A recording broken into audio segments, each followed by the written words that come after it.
The doctor of environmental medicine who saved my son's life is Dr. Ryan.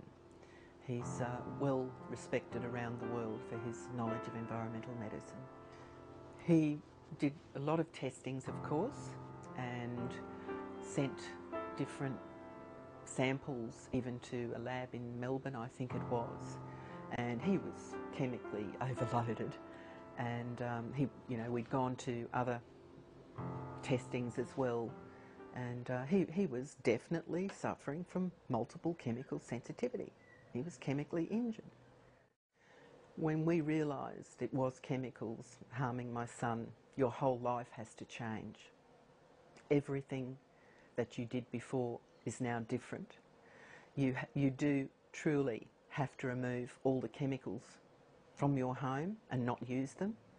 You have to try and ensure that people that are coming to visit you don't have dry clean clothing on, or pesticide contaminated clothing, or perfume, etc.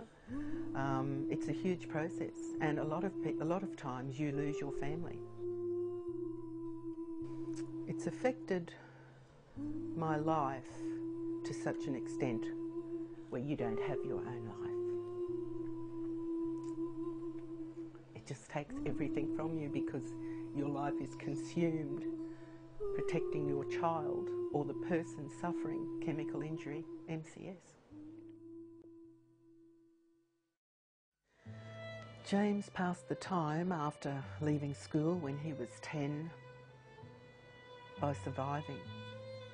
That was the key to get him to survive, to cope, because it took a long time for him to detox before his physical illnesses as well as his terrible behavioural problems eased off. It took years. But those chemicals remain in the body and brain for such a long time.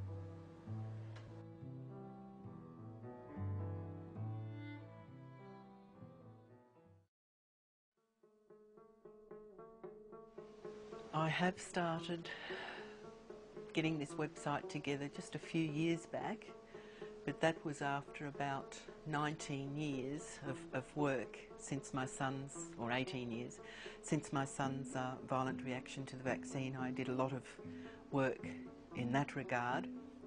It actually was the parliamentary inquiry in South Australia into MCS. That's where I did a lot of work on that and spreading it around the world, and that's where at the same time I thought I've got to give birth to this baby, global recognition campaign, and that's where it came from, MCS global recognition campaign for MCS and chemical injury. I wanted personal stories up there, real stories as we call them, as a way of getting the population to understand that these are ordinary people just going about their lives who have been struck down by chemically induced illnesses and diseases.